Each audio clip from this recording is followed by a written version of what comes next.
Good morning everyone. अपन discuss कर रहे थे डायनेमिक ऑफ इन्फेक्शन के बारे में या चेन ऑफ इन्फेक्शन के बारे में। तो आप अभी तक देखते हैं कि कैसे डिजीज़ से एक नॉर्मल पर्सन जो है वो डिजीज़ पर्सन के अंदर चेंज होएगा या नॉर्मली पर्सन है उसके अंदर डिजीज़ कैसे कैसे प्रोड्यूस होती है, तो वो आपने डिस्कस किया है अभी तक। लेटर अपन डिस्कस कर रहे थे क्या क्या एजेंट है, होस्ट है और एनवायरनमेंट है। एक अपन ने एस्पेक्ट डिस्कस किया था, एक प्रोसेस डिस्कस की थी जिसके रिगार्डिंग एजेंट और होस्ट और एनवायरनमेंट का अपन ने कॉम्बिनेशन देखा था कि कैसे एजेंट होस्ट को इन्फेक्टेड करता है और फिर होस्ट एनवायरनमेंट अगर फेवरेबल है, इस एजेंट के फेवरेबल में अगर एनवायरनमेंट है तो वो पर्सन जो है वो डिजीज़ पर्सन के अंदर चेंज होगा या उस नॉर्मल पर्सन को डिजीज़ हो जाएगी। तो ये सारा कुछ अपन डिस्कस कर रहे थे। Next upon dynamic of chain के अंदर ही डिस्कस कर रहे हैं। एक सबसे पहले एक सीरीज़ ऑफ इवेंट्स वहाँ पर अकर होते हैं, तो कौन कौन से सीरीज़ ऑफ इवेंट्स वहाँ पर अपन देखते हैं ताकि डिजीज़ प्रोड्यूस होगी। एक पैथोलॉजिकल एजेंट से लेकर वो कैसे होस्ट के अंदर एंटर होता है, रिजर्वायर के अंदर एंटर होगा, देन उसके बाद ट्रांसमिट होगा, portal of exit and portal of entry क्या होता है, ट्रांसमिशन कैसे होता है, ये सारा कुछ अपन डिस्कस करेंगे डायनेमिक ऑफ चेन या डायनेमिक ऑफ इन्फेक्शन के रिगार्डिंग। डायनेमिक ऑफ इन्फेक्शन या chain of infection.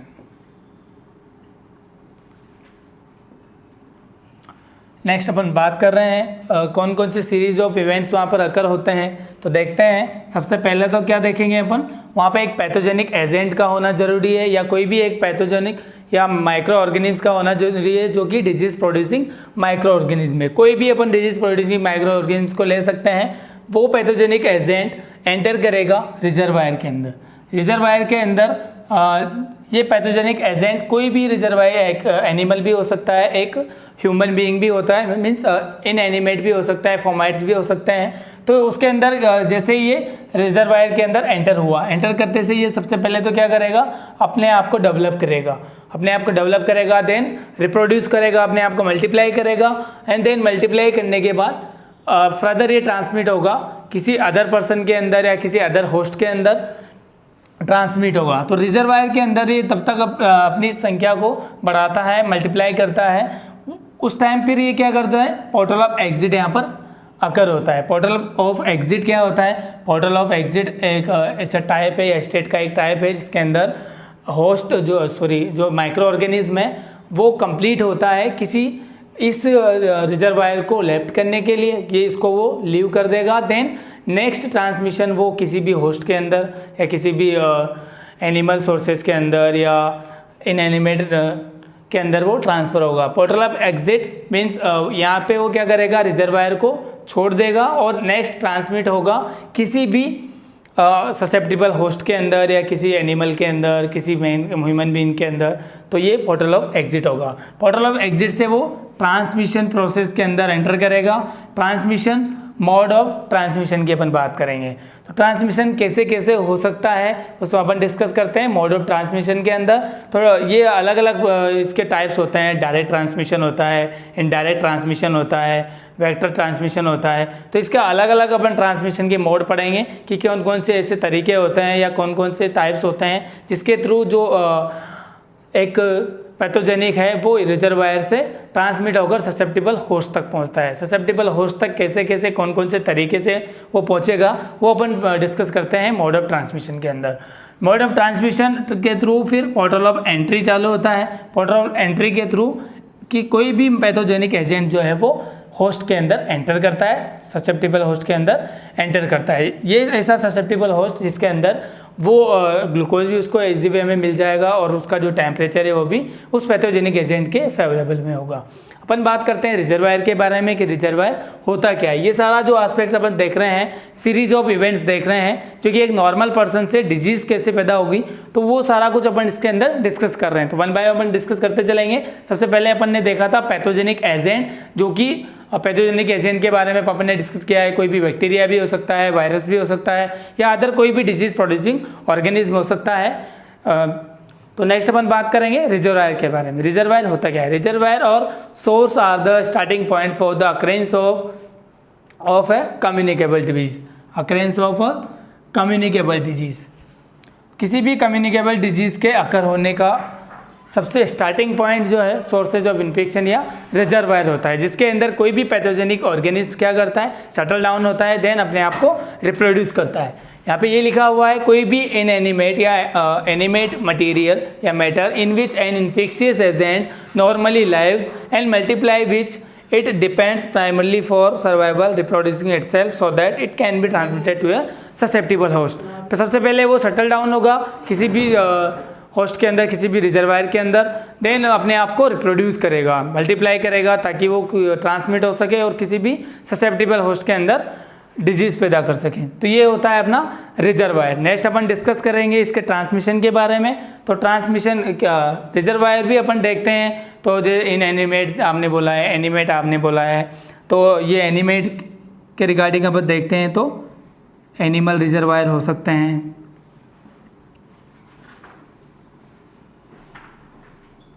Animal reservoir, inanimate, human reservoir, कोई भी पर्सन भी हो सकता है और फॉर्माइड्स भी हो सकते हैं जो कि इनएनिमेट ऑब्जेक्ट हैं। देखो एनिमल रिजर्वायर और ह्यूमन रिजर्वायर, एनिमल रिजर्वायर भी हो सकता है, ह्यूमन रिजर्वायर भी हो सकता है एंड फॉर्माइड्स भी हो सकते हैं जो इनएनिमेट ऑब्जेक्ट है जिनके अंदर जो वायरस है या बैक्टीरिया है या कोई भी डिजीज़ कॉजिंग ऑर्गेनिज्म है वो अपने आप को मल्टीप्लाई करेगा, उसको सेटल डाउन होगा और ट्रांसमिशन के लिए तैयार रहेगा। तो ये आपने देखा है अभी तक कि रिजर्वायर होता क्या है, और एक आस्पेक्ट्स अपन ने देखे हैं कि एक सीरीज और इवेंट्स क्या क्या हैं जिसके थ्रू डिजीज़ प्रोड्यूस होगी। नेक्स्ट अपन डिस्कस कर रहे हैं, अभी तक आपने डिस्कस किया ट्रांसमिशन के बारे में कि ट्रांसमिशन के क्या क्या टाइप होते हैं, रिजर्वायर के बारे में डिस्कस किया है। तो सारा अपन यही अपना जो आस्पेक्ट्स हैं डायनेमिक ऑफ चेन के रिगार्डिंग जो यहाँ पर डिस्कस कर रहे हैं सीरीज ऑफ इवेंट्स, वो अपन वहाँ पे 1 बाय 1 डिस्कस कर रहे हैं। पैथोजेनिक एजेंट डिस्कस किया है, रिजर्वायर डिस्कस किया है, पोर्टल ऑफ एग्जिट क्या होता है वो आपने जाना है। नेक्स्ट ट्रांसमिशन के बारे में अपन डिस्कस कर रहे हैं, ट्रांसमिशन कैसे होगा, कैसे ये रिजर्वायर से और ससेप्टिबल होस्ट तक ये पैथोजेनिक एजेंट है वो पहुँचता है। तो अपन बात करते हैं ट्रांसमिशन के बारे में। तो मोड ऑफ ट्रांसमिशन अपन पढ़ेंगे कि कौन कौन से ऐसे वे हैं जिनके द्वारा ये जो अपना पैथोजेनिक एजेंट है वो ससेप्टिबल होस्ट तक पहुंचता है। बात करते हैं कम्युनिकेबल डिजीजेज में be transmitted from the reservoir और source of infection in different way. तो कौन कौन से ऐसे अलग अलग वे हैं जिसके द्वारा जो एक कम्युनिकेबल डिजीज़ के रिगार्डिंग पर बात कर रहे हैं, तो एक जो पैथोजेनिक एजेंट है वो ससेप्टिबल होस्ट तक कैसे पहुंचता है, तो उसके क्या क्या अलग अलग वे हो सकते हैं, क्या क्या ट्रांसमिशन के मोड हैं वो अपन डिस्कस कर रहे हैं। तो मोड ऑफ ट्रांसमिशन के रिगार्डिंग फर्स्ट है अपना डायरेक्ट ट्रांसमिशन। डायरेक्ट ट्रांसमिशन के अंदर अपन पढ़ेंगे, डायरेक्ट ट्रांसमिशन नाम से समझ में आ रहा है, डायरेक्ट मीन्स ये कोई भी पैथोजेनिक एजेंट जो है वो उस ससेप्टिबल होस्ट के डायरेक्ट कांटेक्ट में आएगा। ठीक है, उसके लिए उसको किसी भी वेक्टर की या किसी भी एक एनवायरनमेंट की या किसी भी एक वे की ज़रूरत नहीं होगी, और डायरेक्ट ही ये क्या होगा, पैथोजेनिक एजेंट जो है वो ससेप्टिबल होस्ट के या किसी भी होस्ट के कांटेक्ट में आएगा। जैसे बात करते हैं फर्स्ट डायरेक्ट ट्रांसमिशन के regarding direct contact. Direct contact means जो पर्सन है वो डायरेक्टली पैथोजेनिक एजेंट के कांटेक्ट में आता है। कोई भी एजेंट है उसने इंजेस्ट किया हो या चाहे कोई भी ऐसा एनवायरनमेंट वहाँ पे क्रिएट हुआ है, तो ये डायरेक्ट जो पैथोजेनिक एजेंट है वो ससेप्टिबल होस्ट के कांटेक्ट में आया है। नेक्स्ट अपन बात करते हैं ड्रॉपलेट इन्फेक्शन या ट्रांसमिशन।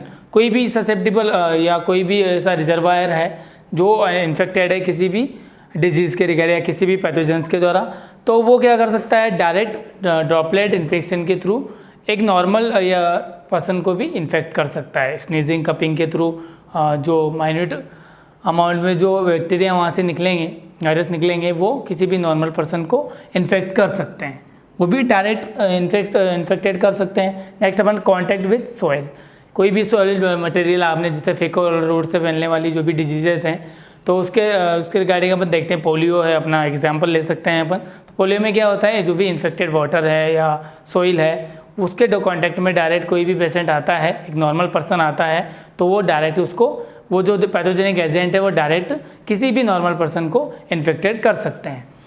तो कॉन्टैक्ट विद सॉइल, सॉइल क्या है, इन्फेक्टेड सॉइल है, तो इन्फेक्टेड सॉइल के कॉन्टैक्ट में कोई भी नॉर्मल पर्सन आता है तो वो भी डायरेक्ट उसको ट्रांसफ़र कर सकता है। नेक्स्ट है बाइट विद एनिमल, कोई भी रेबीज़ जैसे अपन बात करते हैं तो हर कोई भी इन्फेक्टेड डॉग्स है रेबीज़ के जो रेबीज़ से इन्फेक्टेड है तो वो बाइट करेगा किसी भी नॉर्मल पर्सन को और वो डायरेक्ट ट्रांसमिट कर सकता है वो डिजीज़ को। नेक्स्ट अपन बात करते हैं ट्रांसप्लेसेंटल। ट्रांसप्लेसेंटल भी क्या है, डायरेक्ट मदर टू बेबी तक कन्वे हो सकता है। कोई भी इन्फेक्शन है मदर को वो डायरेक्ट बेबी तक कन्वे हो सकता है बाय द ट्रांसप्लेसेंटल। नेक्स्ट अपन बात करते हैं मोड ऑफ ट्रांसमिशन के रिगार्डिंग इनडायरेक्ट कॉन्टैक्ट के बारे में या इनडायरेक्ट ट्रांसमिशन के बारे में। तो इनडायरेक्ट ट्रांसमिशन यहाँ पे तो क्या हो रहा था, किसी भी पैथोजेनिक एजेंट का एक डिजीज कॉजिंग ऑर्गेनिज्म का डायरेक्ट कॉन्टैक्ट हो रहा था एक नॉर्मल पर्सन से। यहाँ पे क्या होगा, indirect contact means directly pathogenic agent जो है वो नॉर्मल पर्सन के कॉन्टैक्ट में नहीं आएगा, किसी भी अदर वे के थ्रू जो पैथोजन से वो ससेप्टिबल होस्ट तक पहुँचेंगे। उसके लिए अपन पहले बात करते हैं इनडायरेक्ट ट्रांसमिशन के रिगार्डिंग। फर्स्ट है वेक्टर बाउंड।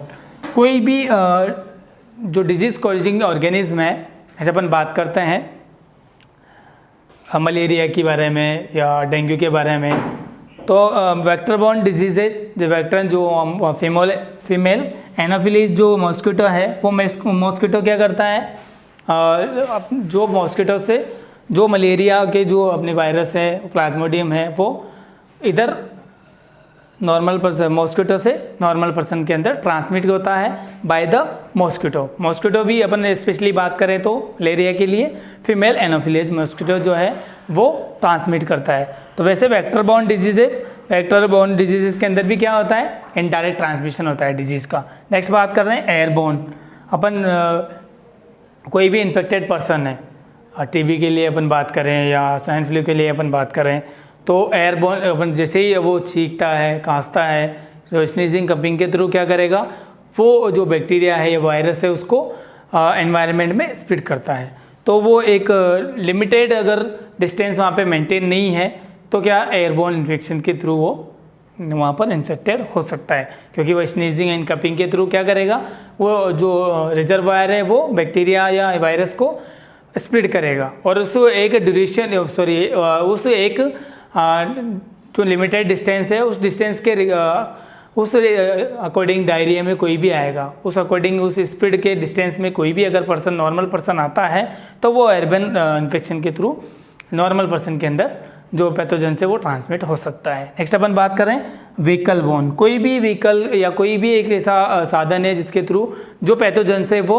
एक नॉर्मल पर्सन तक ट्रांसमिट हो सकता है। कौन कौन से, जैसे ब्लड, कोई भी इन्फेक्टेड पर्सन का ब्लड है वो कांटेक्ट में आ गया नॉर्मल पर्सन के, तब भी जैसे निडलिस्टिक इंजरी है, कोई भी HIV वाला पेशेंट है या कोई भी हेपेटाइटिस वाला पेशेंट है, उसका जो ब्लड है वो कांटेक्ट में आ गया किसके, नॉर्मल पर्सन के, तो भी वो क्या है व्हीकल बोर्न इन्फेक्शन के थ्रू इनडायरेक्ट कॉन्टैक्ट के थ्रू वहाँ पर जो नॉर्मल पर्सन के अंदर वो पैथोजन जो है वो ट्रांसफ़र हो सकता है, मीन्स इनडायरेक्ट ट्रांसमिशन के थ्रू वो इन्फेक्टेड हो सकता है। नेक्स्ट सीरम एक ब्लड का पार्ट ही है। नेक्स्ट अपन बात करते हैं CSF के थ्रू भी वो इनडायरेक्ट ट्रांसमिशन के थ्रू ट्रांसफ़र हो सकता है। नेक्स्ट अपन बात है इनएनिमेट ऑब्जेक्ट्स जो हैं उनके थ्रू भी, जैसे इन्फेक्टेड सॉइल मटेरियल है, बेड शीट्स हैं, इनके द्वारा भी वो क्या है ट्रांसमिट हो सकता है। नेक्स्ट अपन बात करते हैं ससेप्टिबल होस्ट के बारे में।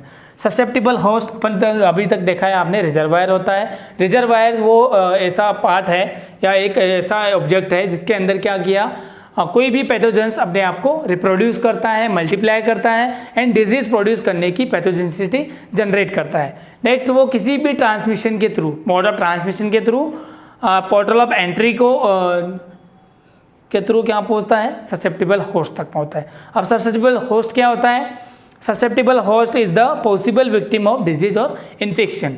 किसी भी डिजीज़ के लिए या डिजीज प्रोड्यूसिंग ऑर्गेनिज्म के लिए एक ऐसा सूटेबल पर्सन होता है, या एनिमल बोल सकते हो या ह्यूमन बीइंग बोल सकते हो, एक ऐसा पर्सन या ऐसा एनिमल जिसके अंदर ओवरऑल सारी एनवायरनमेंट उसको मिलेगा अपने आप को डिजीज़ प्रोड्यूस करने के लिए। जैसे अपन ससेप्टिबल होस्ट के बारे में बात करें तो ग्लूकोज प्रॉपर वहाँ पे अमाउंट में मिलेगा, 37 डिग्री सेंटीग्रेड टेम्परेचर उस बैक्टीरिया वायरस को मिलेगा ताकि जो अपने आप को डिजीज़ प्रोड्यूस कर सकें, पैथोजेनिसिटी को उसके अंदर ट्रांसफ़र कर सकें।